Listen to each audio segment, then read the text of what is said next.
ሰላም ወዳጆች እንዴት ናችሁ? ዛሬ ኪነ ጥበብና የህይወት ትርጉም ያላቸውን ግንኙነት እናያለን። የሰው ልጅ ራሱን ምድር ላይ ለማቆየት በሚያደርገው እንቅስቃሴ ውስጥ ብዙ ትግሎች ያጋጥመናል። ከነዛን ደግሞ ትግሎቻችንን እነዛን የሚያጋጥሙንን በዚህም እዛ የሚፈጠሩ ስቃዮች የምናልፍበትን አንደኛውና ዋነኛው መንገድ እናያለን። እሱም ኪነ ጥበብ ነው። ለኪነ ጥበብ የሚሰጠው ትኩረት ለሙዚቃ፣ ለስዕል፣ ለግጥም፣ ለሊትሬቸር፣ ለስነ ጽሁፍ ለመሳሰለው የሚሰጠው ትኩረት እኛ ሀገር እዚህ ግባ የሚባልና ከፍተኛ ደረጃ ላይ ባለመሆኑ ብዙ በተለያየ ስነ ልቦናዊ ችግር ሰፈር የሚያደርጉ በተለያየ ስነ ልቦናዊ ሁኔታ በድብርትም በጭንቀትም ሰፈር የሚያደርጉ የሚጨነቁ ሰዎች፣ የሚቸገሩ ሰዎች፣ የሚሰቃዩ ሰዎች ኮፕ የሚያደርጉበት ሜካኒዝም የላቸውም። ኮፒንግ ሜካኒዝም ማለት ምን ማለት ነው? አንድን ችግር ማለፊያ መደገፊያ ማለት ነው። ለምሳሌ ሆቢ ተብሎ ጻፉ ይባላል ብዙ ጊዜ ወይ ስራ ላይ የተለያዩ ቦታዎች ላይ ቅጥር ላይ ምናምን ሆቢያችሁ ምንድን ነው? ብዙ ሰው ዝም ብሎ ፍሌክስ ለማድረግ ነው የሚፈልገው። እኔ የማያነብ ሰው አነባለሁ ይላል ምናምን። ዋና የሆቢ ጥያቄው ጤነኛ ነህ ወይ ነው። ስራው ላይ ስትረስ ቢያጋጥምህ ኮፕ የምታደርግበት ሜካኒዝም አለህ ወይ ነው። ራስን የምታወጣበት የምታድንበት፣ የፈለገ ችግር ውስጥ ብትሆን ያንን ችግር የምትረሳበት መንገድ አለህ ወይ ነው። ያንን ከምንረሳባቸው መንገዶች መሃል አንደኛው እንግዲህ አርት ነው። ለምሳሌ ሙዚቃ ሊሆን ይችላል፣ ስዕል ሊሆን ይችላል። ሰው እንደ እንትኑ እንደ የፍላጎቱ እንደየዝንባሌው እንደየምርጫው እንደየአስተዳደጉ የተለያየ የኪነ ጥበብ አይነትን እንትን ማለት አለበት። እንዲዋሃደው ረጅም ጊዜ መስራት አለበት፣ ማወቅ አለበት።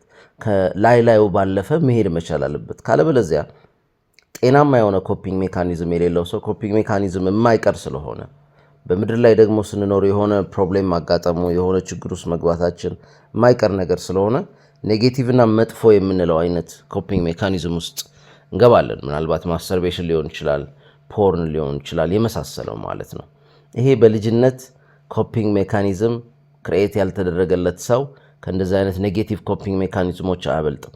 ሱስ ሊሆን ይችላል፣ ጫት፣ መጠጥ፣ ሲጋራ፣ ዊድ የመሳሰለው የትኛውም አይነት ኮፒንግ ሜካኒዝም ውስጥ ሊገባ ይችላል። ሐሜት፣ ወሬ የሚወድ ወሬ እንደ ኮፒንግ ሜካኒዝም ይጠቀማል። ይሄ ሁሉ ለዚህ ሁሉ መፍትሄው አርት ነው።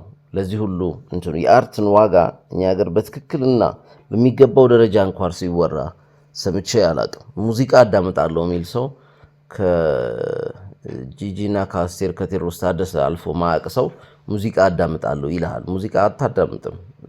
ፊት ለፊት ያሉትን እነዚህማ በየሬዲዮ ጣቢያው በየምኑ የምታዳምጣቸው ናቸው አሉ ማለት ኦልሬዲ ብዙ ሰው ስለሚወዳቸው በየታክሲው እንኳን እያዳመጥካቸው ትሄዳለህ። የራስ ቴስት፣ የራስ ስለ ጉዳዩ ያለ እውቀት ከራስ ጋር በደንብ የተዋሃደ ስትሰማው ካለህበት ድብርት እና ጭንቀት ሊያወጣህ የሚችል ሙዚቃ ታዳምጣለህ ወይ ነው ዋናው ጥያቄ። እሱ ነው።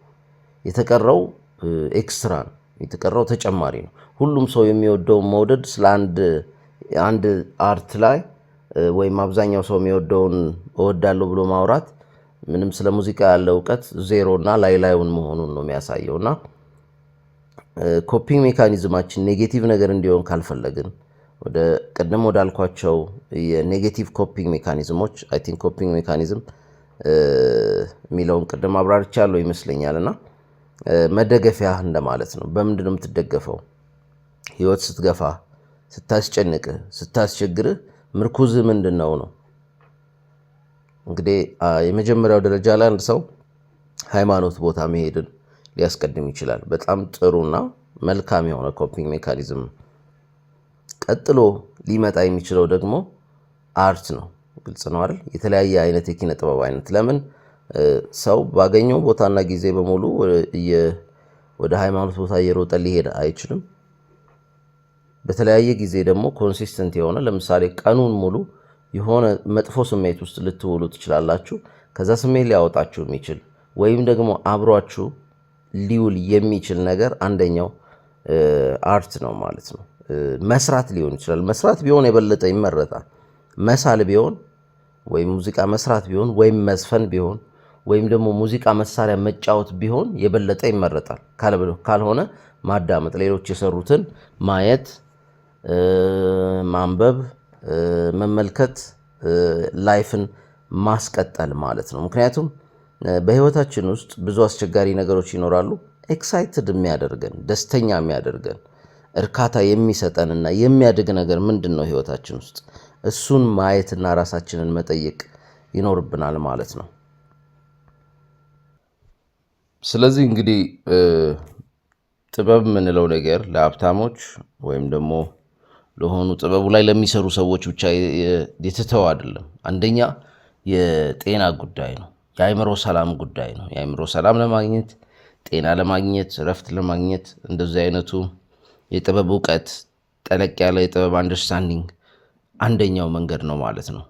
ማለት የመድኃኒትነቱ የጥበብ ታይቶ ተፈትሾ ያለፈ ነው በእርግጠኝነት ማለት ነው። እና ሰው አነሰን በዛ ሆቢ ያስፈልገዋል። ሆቢ ኖርማሊ ከጥበብም ሰፋ ይላል። ዝም ብሎ ጠዋት እየተነሱ ጆግ ማድረግም ዱብ ዱብ ማለትም ሆቢ ነው። ብዙ አይነት ሆቢዎች አሉ፣ ይጠቅማሉ። እነሱ ሳይቀር ይጠቅማሉ።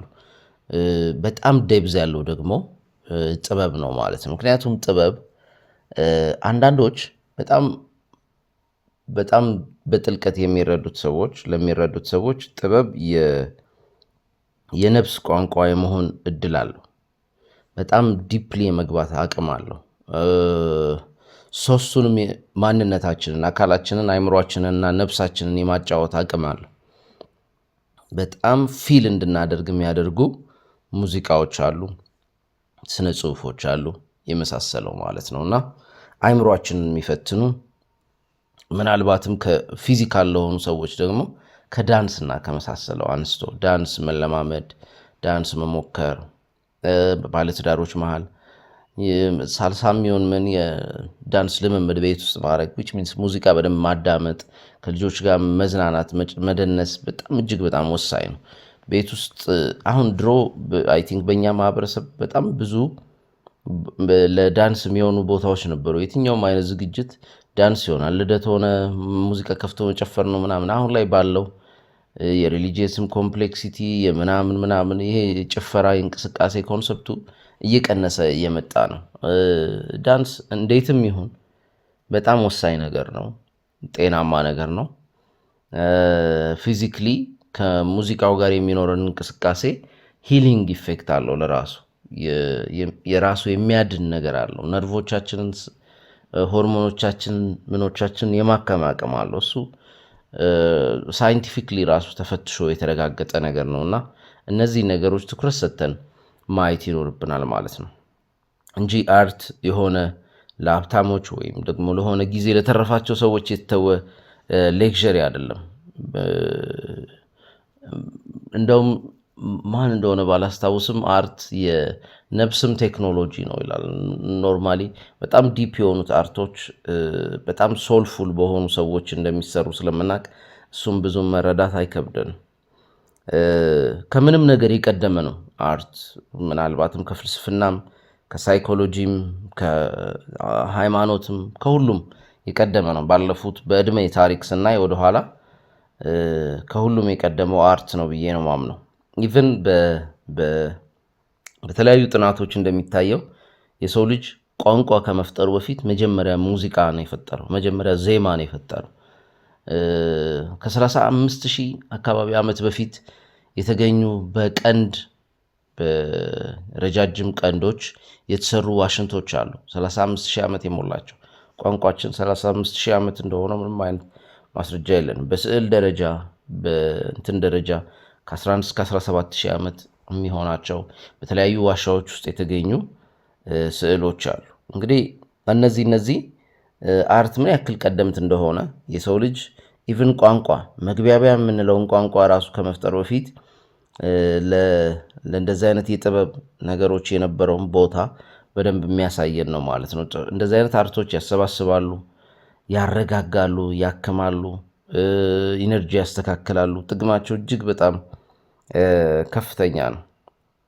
እንደውም አርትን የፈጠርነው አንዳንዶች በገልብጠው ነው የሚያዩት እና ጥበብ የተፈጠረው ህይወት ቀላል ስለሆነች ሳይሆን ጥበብ የተፈጠረው ህይወት ያለ ትርጉም እና ያለ ጥበብ አይነት ኮፒንግ ሜካኒዝም ለመኖር አንቤረብል ስለሆነች ለመሸከም የምታስቸግር ለመቀበል ወይም ደግሞ በደረቁ ለመቀጠል የሚያስቸግር ስለሆነ ነው ብለው የሚያነሱ ሰዎች አሉ። ከህይወት ትርጉም ጋር አያይዘን ደግሞ አንድ ሰው በአንድም ሆነ በሌላ መንገድ የህይወት ትርጉሙ በከፊልም ሆነ በሙሉ ከሆነ የአርት ነገር ጋር ከተገናኘ ራሱን ኮፕ የሚያደርግበት መንገድ አለው። ስፔሻሊ እነዚህን ተመሳሳይ ከህይወት ትርጉም ጋር የተያያዙ ፖድካስቶች እየሰራ ነው ያለ ነው ኮንሽስ ለሆኑ ሰዎች፣ ንቁ ለሆኑ ሰዎች፣ ዙሪያቸውን ለሚታዘቡ፣ ለሚረዱ፣ ማንኛውም ነገር ላይ በደንብ በተለይ ጭንቅላት ነገር የሚፈልግ ነገር ላይ ከፍተኛ የሆነ ጥረት ካደረጉ ብዙ ነገሮችን ለመረዳት ለሚችሉ ሰዎች ነውና እንደዚህ አይነት ሰዎች ደግሞ ሴንሲቲቭ ስለሆኑ ብዙ ጊዜ በጥበብ ውስጥ የገቡ ሰዎች ጥበብ ውስጥ ባይገቡ ኖሮ ምን የሆኑ ይሆን ብዬ ራሱ ይጠይቃሉ። ምክንያቱም አብዛኞቹ በጣም ሴንሲቲቭ ናቸው።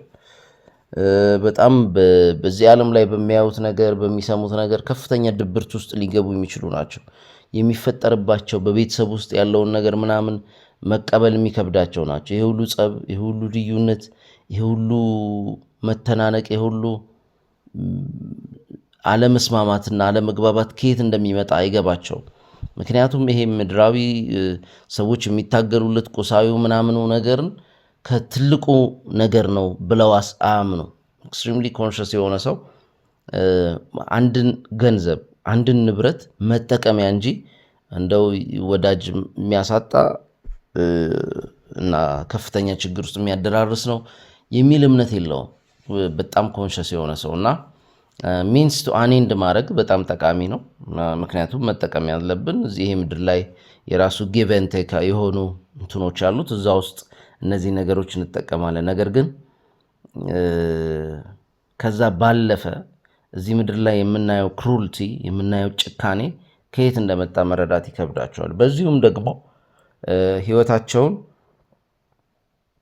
አሰልቺ ያደርገዋል። አብዛኛው ስርዓታችንና ሲስተማችን በጣም ኮንሽስ ለሆነ ሰው አሰልቺ ነው። የትምህርት ስርዓታችን ኮንሽስ ለሆነ ሰው አድካሚና አሰልቺ ነው።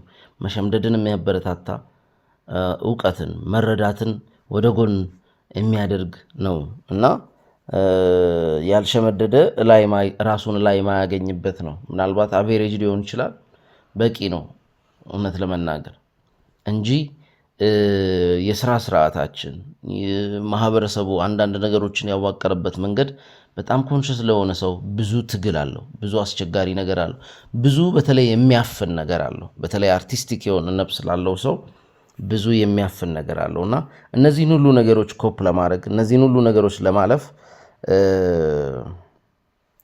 እንደዛ አይነት በጥበብ የተነካ ነገር ያስፈልገናል። ከአርት ጋር የተያያዘ ነገር ያስፈልገናል። የህይወት ትርጉሙ ስፔሻሊ ከአርት ጋር የተያያዘለት ሰው በቃ መንገዱን ያውቀዋል።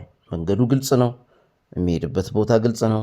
ለመሄድ ድፍረቱና ቁርጠኝነቱ እስካለው ድረስ በህይወቱ በጣም ደስተኛ የሚሆን ሰው ወይም ደግሞ ኮፕ ማድረግ የሚችል ሰው በህይወት የምትወረውርበትን ችግሮችና ስቃዮች በሙሉ መቋቋም የሚችል ሰው በተቻለ አቅም ህይወቱን ከሆነ አይነት ኪነ ጥበብ ጋር ማያያዝ የቻለ ሰው እጅግ በጣም ደስተኛ እንደሚሆን መገመት እንችላለን ማለት ነው። ስለዚህ ከህይወት ትርጉም ጋር ራሱ ሰፊ የሆነ ጥቅም አለው ማለት ነው። አልበርት ካሙ the struggle itself toward the heights is enough to fill man's heart ይላልና ወደ ከፍታው ለመውጣት የሚደረገው ትግል ብቻውን የሰውን ልብ ለመሙላት በቂ ነው የሚለን ማለት ነው። እና ልባችን ከሞላ የተቀረው ቦታ ላይ የሚጎድሉ ጉድለቶች እንደ ጉድለት አናያቸውም። ትልቁ እንትን እሱ ስለሆነ ማለት ነው።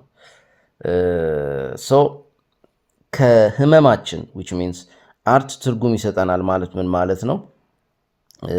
እስቲ ድጋሚ ካሙን ለመጠቀም I am inside something larger than my pain ይለናል። I am inside something larger than my pain ከህመሜ በላይ ወይም ከችግሬ በላይ የሆነ አንድ ትልቅ ነገር ውስጥ ነኝ እያለ ነው ማለት ነው። መንገዴ የሚሄደው ነገር የማልፍበት ቦታ ከህመሜና ከችግሬ በላይ ነው እያለን ነው ማለት ነው። ዋጋ ሰጥቼዋለሁ ማለት ነው። ትርጉም ሰጥቶኛል ማለት ነው።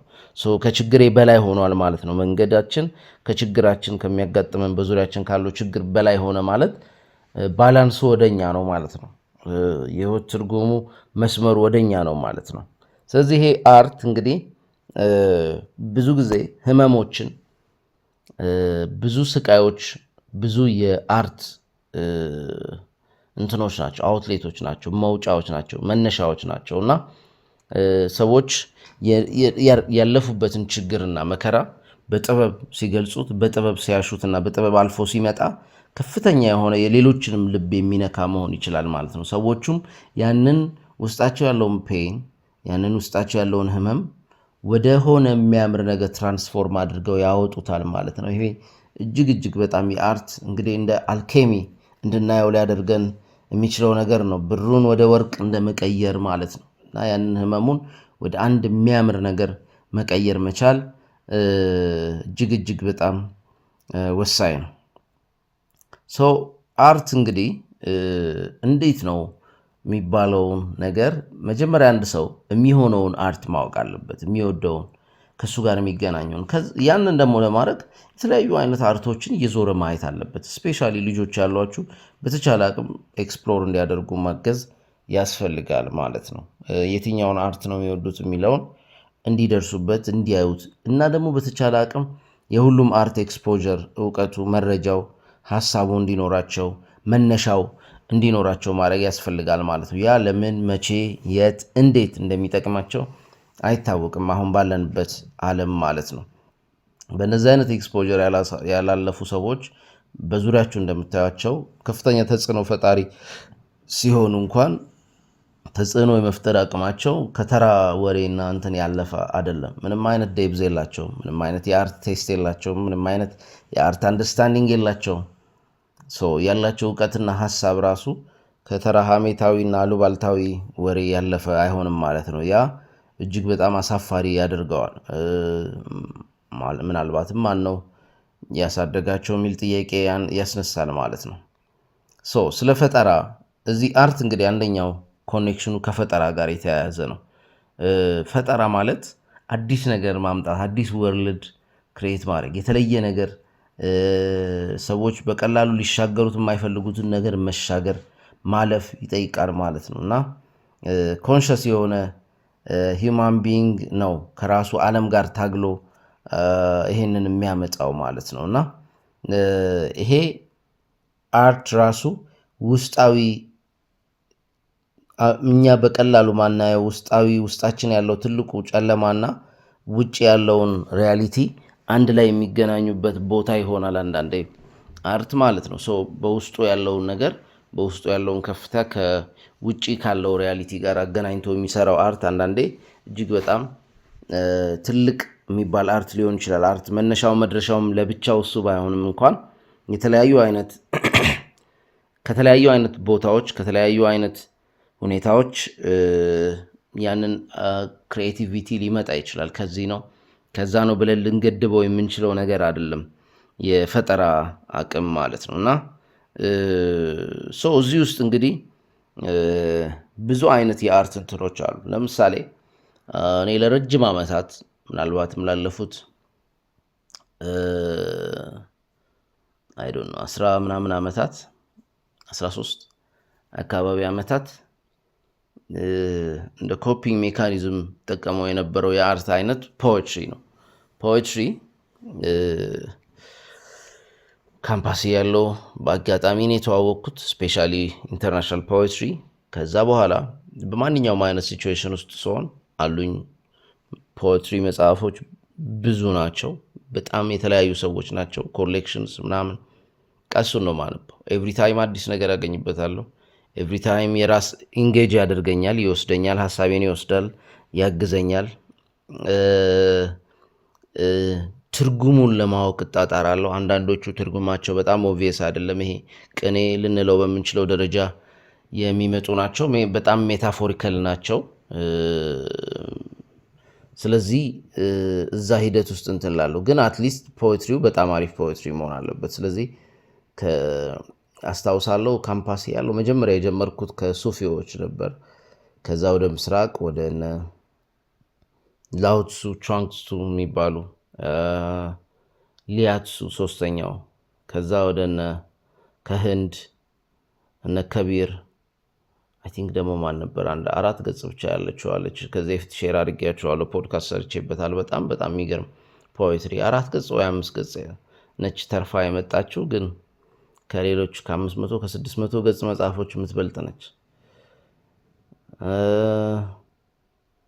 ከዛ ወደ ሮማንቲክስ ዩሮፕ ውስጥ ሮማንቲክ የሚሏቸው አሉ እነ ቤከር አይ ቲንክ ዊሊያም ቤከር እነ የትስ ምናምን። ከዛ አሜሪካን ደግሞ ፖኤትስ አገኘው በጣም አሪፍ ከነ ኤድጋር አለን ፖ ጀምሮ። አይ ቲንክ ሲልቪያ ፕላትን አሜሪካዊ ማለት አስቸጋሪ ነው፣ ግን ያው አሜሪካ ነው በኋላ ሄዳ የኖረችው። እና ብዙ ገጣሚዎች አገኘው። እነዚህ ሰዎች የዓለም ታላላቅ ሰዎች የምላቸው ናቸው። እውነት ለመናገር የተለያየ ሳይንቲፊክ ፈጠራም ከፈጠረ ሰው በላይ በጣም የሚገርም ፖኤትሪ መጽሐፍ የጻፈ ሰው። በእርግጥ አስተዋጽኦ የተለያየ ነው እውነት ለመናገር፣ ግን በሜንታል ዴብዝ ደረጃ አንዳንዶቹም ፖኤቶች አስበልጣሉ።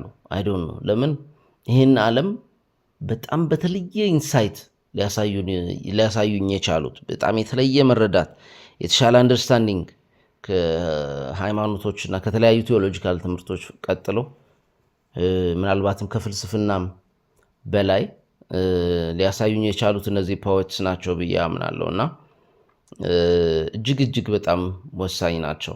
እጅግ በጣም ወርልድ ቪዋቸውን የሚገልጹበት መንገድ የማይገለጸውን የማይባለውን በቀላሉ የማይነገረውን ለመንገር ያለን ብቸኛ ቋንቋ ፖኤትሪ ነው። እና ስነ ግጥምን እዛ ደረጃ ላይ መስቀል የቻሉበት ደረጃ ስነ ግጥምን ለመስቀል ሳይሆን ሀሳባቸውን ለመግለጽ በሄዱበት ርቀት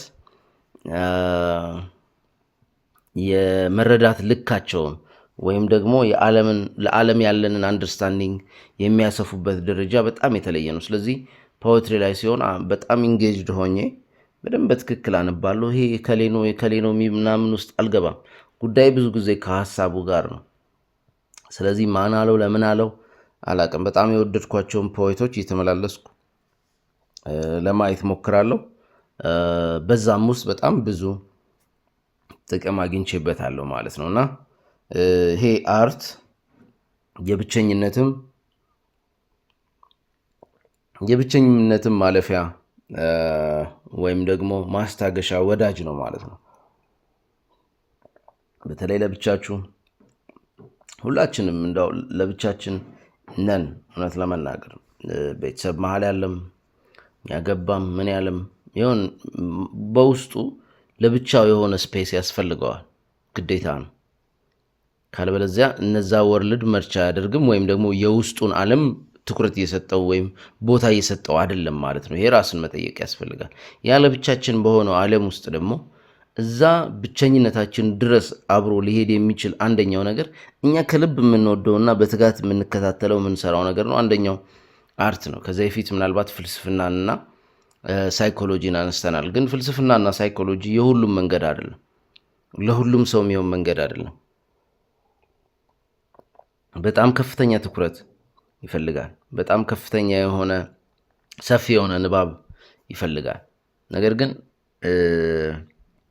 ኢንጆየብልም ላይሆን ይችላል። ማለት ፍልስፍና በጣም አዝናኝ ነው ማለትም አስቸጋሪ ነው። በጣም ጥቂት ፈላስፎች ናቸው በጣም ኢንጆየብል በሆነ ወይ መጻፍ የሚችሉት፣ ማለት 2-3 አይሞሉም በእርግጠኝነት ለመናገር። ሳይኮሎጂም እንደዛው ነው። በጣም አስቸጋሪ ነው። አሁን ስፔሻሊ አንዳንዶቹ ቀለል ያለ እንትን አለ። የዩንግን መጽሐፎች ማንበብ በጣም አስቸጋሪ ነው። ዩንግ ለስኮላሮች ስለሆነ የጻፈው፣ ከስኮላሮችም እሱ የሚጽፍበት መንገድ እጅግ በጣም ጥብቅ ያለ ምናልባትም የ12ኛው 13ኛው ክፍለ ዘመን ጽሁፍ የሚመስል ነው የሚጽፈው እሱ እዚህ 20ኛው ክፍለ ዘመን ላይ ቁጭ ብሎ ማለት ነው። እና በጣም ጥብቅ ያለ ዲፕ የሆነ ጽሁፍ ነው የሚጽፈው። እያንዳንዱ ሀሳብ ለመፍታት እያንዳንዱን ሀሳቡ ስለመሄድ ጊዜ የሚፈልግ አይነት ጽሁፍ ነው የሚጽፈው። ስፔሻሊ በደንብ የተረዳ ነው ስንመጣ እየቀለለ ይመጣል እውነት ለመናገር። ነገር ግን ለጀማሪ ቀላል የሚባል አይነት ጽሁፍ አይደለም። ሰው መዝናኛም ያለው እየተዝናናንም የምንሰራው አት ሴም ታይም ደግሞ የራሱ የሆነ የሪሊፍነት ደረጃው በጣም ከፍተኛ የሆነው አርት ነው። አርት በተለይ ራሳችን ብንሰራው እንዳልኩት እጅግ በጣም ወሳኝ ነው። ግን አት ሴም ታይም ደግሞ ራሱ ምንትን ቢል እጅግ በጣም የራሱ ከፍተኛ የሆነ ጥቅም አለው። ጄምስ ባልድዊን አብዛኞቻችሁ ታውቁታላችሁ ብዬ ያስባለሁ። የታወቀ የጥቁሮች ታጋይ ነው። ለምሳሌ ራሳችንን ምን ብለን ልንጠይቅ እንችላለን? የሆነ ችግር ውስጥ እናልፋለን እና እዛ ችግር ውስጥ እኔ ብቻዬን ነኝ ወይ እንላለን። ምክንያቱም ከችግሩ ክብደት ካለን ጭንቀት የተነሳ በጣም በጣም እዛ ችግር ውስጥ እኛ ብቻ እንዳለን ሊሰማን ይችላል። ጄምስ ባልድዊን እንዲህ ይላል፣ you think your pain and your heartbreak are unprecedented in the history of the world but then you read ይላል ማለት ነው። ህመምህና የልብ ስብራትህ የማይገመት ተደርጎ የማያውቅ ሁሉ ሊመስል ይችላል በታሪክ። ነገር ግን ማንበብ ትጀምራለህ ይላል። ልክ ማንበብ ስትጀምር ካንተም የባሰ በጣም በሚገርም ደረጃ ያሉ ብዙ ነገሮችን ታያለህ ነው። ዓለምን በደንብ ትተዋወቀዋለህ ነው። ዓለም ላይ ያለውን ስቃይ በደንብ ትረዳለህ ነው። እና አሁን ላይ እንኳን በዙሪያችን ዓለም ላይ በጣም ብዙ ነገር አለ። በጣም የማይረባ ነገር ሲያማርሩ የሚውሉ ሰዎች ደግሞ በዙሪያችን እናያለን። ምናልባትም የምር ይሄ ሰው ተመስገን ማለት አለበት የሚባለው ፈጣሪውንም ይሁን ኢቭን ያለበትን ሁኔታ ይሁን ማለት ግዴታ ማመን አይጠበቅበትም። ያለበትን ሁኔታ አይቶ ያለበትን ኮንዲሽን አይቶ አንድ ሰው የሚበላው የሚጠጣው የሚኖርበት እና የሚያድርበት ምናምን ካለው ዓለም ላይ ካሉ ሰዎች ከስንት ቢሊዮኑ ከ3 እና ከ4 ቢሊዮኑ ሰዎች የተሻለ ደረጃ ላይ እንዳለ ማወቅ መቻል ይኖርበታል። እና እሱን ሁሉ መረዳት ያስፈልጋል። እንግዲህ የአንድ ሰው የራሱ ራስ ምታት ከሌላ ሰው ካንሰር ትበልጣለች ይባላል። እና ያለንን ህመምና እንትን ከፍተኛ እንደሚሆን እንገምታለን። ነገር ግን ከዛ ባለፈ እንድናይ ከዛ በተሻገረ መረጃ እንዲኖረን አንደርስታንዲንጉ ሀሳቡ እንዲኖረን ያደርገናል ማለት ነው አርት። ምክንያቱም ምናልባትም ከሞተ 500 ዓመት የሞላውን ፖኤት የማውራት እድሉ እናገኛለን። ከሞተ 200 300 ዓመት ያለፈውን ሰዓሊ ስዕሎች እናያለን። እንግዲህ አርት አንደኛው ዓለምን ኢንተርፕሪት ለማድረግ የምንጠቀምበት መንገድ ነው ማለት ነው። ዓለምን ለመተርጎም ለመረዳት እንዲያግዘን የምንጠቀምበት መንገድ ነው ማለት ነው። ሀሳባችንን ህመማችንን አንድ ሙዚቀኛ ወይ አንድ ሰዓሊ ወይ አንድ ደራሲ ሲጽፈው በዛ ውስጥ ራሳችንን እናገኘዋለን። በዛ ውስጥ የመረዳት አቅማችን ሜንታል ጂምናስቲክስ ያስፈልገናል። አእምሯችን ማሰብ ማወቅ መረዳት አለበት። እና በእርግጥ ሁሉም ሰው ዝንባሌው ምንድን ነው የሚለውን ነገር መጠየቅ አለብን። መጽሐፍ ጥሩ ስለሆነ ብቻ ለሁሉም ልጅ አይሰጥም። አንድ ልጅ የማንበብ ኢንክሊኔሽኑ አለው ወይ፣ ፍላጎቱ ጥረት ይታይበታል ወይ የሚለውን ነገር እንደ ሁኔታው ከስቶሪ ጋር በተያያዘ ያለውን ነገር በደንብ እንትን እንዲያውቅና እንዲረዳ ማድረግ ይኖርብናል ብዬ አስባለሁ። በተለይ የተለያዩ አርት ፎርሞች ለምሳሌ ሙዚቃ ማለት እንደ ምግብ ግዴታ ነው ብዬ ነው ማምነው። እኔ ልጅ ስፔሻሊ ከመወለዱ ከእናቱ ሆድ አንስቶ ሙዚቃ መስማት መቻል አለበት። ካደገም በኋላ ሙዚቃ እያዳመጠ መሄድ መቻል አለበት። ሙዚቃ እያዳመጠ ያደገ ልጅ ገና በልጅነቱ በ1 ዓመት በ2 ዓመት ውስጥ ይታወቃል። ደስታው፣ ሁኔታው፣ እንቅስቃሴ ውስጥ ምናምን እና ትልቅ ተጽዕኖ መፍጠር ይችላል። ኒውሮንስ የኒውሮን ሪዋይሪንግ ነው ወይም ደግሞ የኒውሮን አካሄድ ነው። እንግዲህ የሰው ልጅ ቱ ሳም ኤክስቴንት አንደኛው የኮንሽስነሳችን ምንጭና እንደ ኒውሮፕላስቲሲቲ አይምሯችን ኒውሮናችን በደንብ ሪዋይር ሊያደርጉ በደንብ ሊያሰፉ ሜንታል ጂምናስቲክስ ሊያሰሩን የሚችሉ ነገሮች መሃል እንግዲህ አንደኛው አርት ነው። ሙዚቃ መጀመሪያውን፣ ቀጥሎ ስቶሪ ስቶሪ ቴሊንግ በጣም ወሳኝ ነው። ልጆች ስቶሪ ያስፈልጋቸዋል። ስቶሪ ማዳመጥ አለባቸው። ስቶሪ እያዳመጡ ማደግ አለባቸው።